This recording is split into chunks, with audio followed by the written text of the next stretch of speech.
बिस्मिल्लाहिर्रहमानिर्रहीम। I am doctor Muazzam मंजूर and आज हम बात करने वाले हैं कि एंट्री टेस्ट एफएससी से कैसे मुख्तलिफ है। I want you to appreciate that difference ताकि आप अकॉर्डिंगली एंट्री टेस्ट की तैयारी करके उसमें अच्छे नंबर ले सकें। अब देखें कि एफएससी में जो क्वेश्चंस पूछे जाते हैं वो तीन तरह के होते हैं। एक एमसीक्यूज होते हैं जो कि मेमोरी बेस्ड होते हैं। स्ट्रेट अवे किताब में जो इन्फॉर्मेशन दी गई होती है स्ट्रेट अवे वो तकरीबन उसी इन्फॉर्मेशन को उठा के वो रिकॉल करवा लेते हैं आपसे। एफएससी के एमसीक्यूज की बात कर रहा हूँ मैं। फिर शॉर्ट क्वेश्चंस होते हैं और लॉन्ग क्वेश्चंस होते हैं।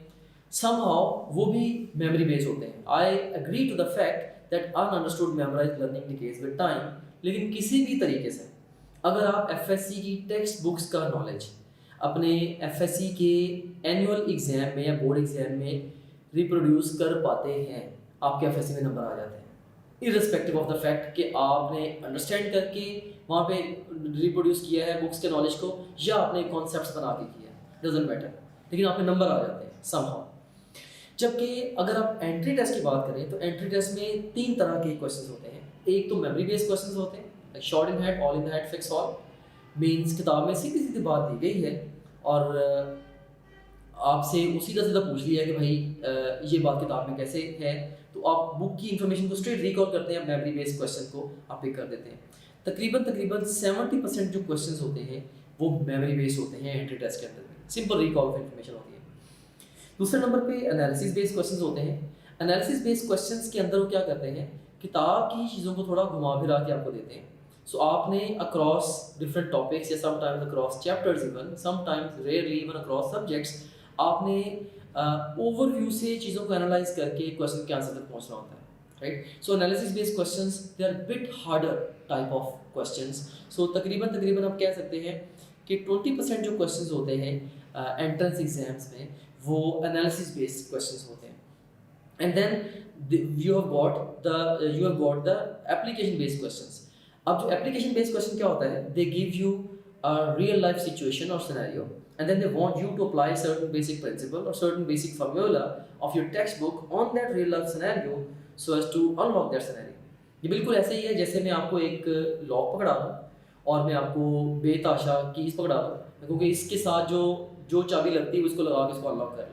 समझ कि उन्होंने सिनेरियो आपको दे दिया, अब आपने खुद ये सोचना है कि बुक में से किस चैप्टर में से किस टॉपिक में से कौन सा फार्मूला इसकी चाबी है इस लॉक सिनेरियो की जिसके साथ इसने अनलॉक होना है और सॉल्व होना है, राइट। ये एप्लीकेशन क्वेश्चन होता है। फॉर एग्जांपल फिजिक्स के जो न्यूमेरिकल्स हैं, क्लासिक एग्जांपल है एप्लीकेशन क्वेश्चंस की। तकरीबन 10% क्वेश्चंस आपके एंट्रेंस एग्जाम में एप्लीकेशन बेस्ड क्वेश्चंस होते हैं। तो अब देखिए कि एफएससी के बरक्स, क्योंकि एफएससी में सारे क्वेश्चंस ही एमसीक्यूज शॉर्ट लॉन्ग सारे ही मेमोरी बेस्ड हैं, जबकि एंट्री टेस्ट में मेमोरी बेस्ड एमसीक्यूज के अलावा एनालिसिस और एप्लीकेशन बेस्ड एमसीक्यूज भी होते हैं। अब आप ये भी कह सकते हैं कि सर 70% तो फिर भी मेमोरी बेस्ड ही है।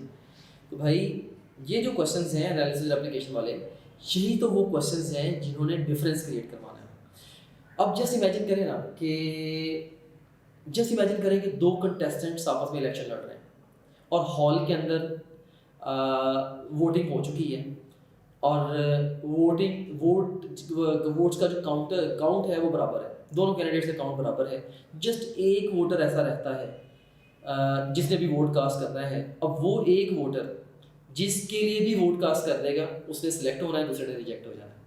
तो ये जो एनालिसिस और एप्लीकेशन वाले क्वेश्चंस हैं, बेसिकली आप कह लें कि इनकी वही अहमियत है जो उस वोटर की है, ठीक है। सो जो बच्चे एनालिसिस और एप्लीकेशन वाले क्वेश्चंस में परफॉर्म करेंगे वो बाकियों की निस्बत कंपैरेटिव एडवांटेज ले पाएंगे। अब देखें ना, जो क्रैमर है या जिस बच्चे ने कॉन्सेप्चुअली चीज़ों को पढ़ा है, मेमोरी बेस तो सारे बच्चों ने सही कर लेने हैं, लेकिन जो ट्रूली जिन बच्चों को प्रमोट करना चाह रहे हैं, जिनको आगे लेके जाना चाह रहे हैं एंट्री टेस्ट के अंदर, जिनको डिफरेंशिएट करवाना चाह रहे हैं, वो बच्चे हैं जो एनालिसिस और एप्लीकेशन वाले क्वेश्चंस को अटेम्प्ट करेंगे। सो पॉइंट मैं यहाँ पे ये जनरेट करना चाहता हूँ, टेक होम पॉइंट मेरी डिस्कशन का ये है कि जब भी आप अपनी टेक्स्ट बुक को एंट्री टेस्ट के लिए पढ़ेंगे, जब भी आप अपनी टेक्स्ट बुक को लाइक किसी भी टॉपिक को इवन एंट्री टेस्ट के लिए पढ़ेंगे, आप ये तो सोचेंगे ही कि वहाँ से मेमोरी बेस्ड एमसीक्यूज कैसे आ सकते हैं, लेकिन साथ आप ये भी सोचेंगे कि एनालिसिस और एप्लीकेशन वाले क्वेश्चंस कैसे आ रहे हैं। ना सिर्फ इतना, बल्कि बेतहाशा एनालिसिस और एप्लीकेशन के क्वेश्चंस की प्रैक्टिस भी करेंगे,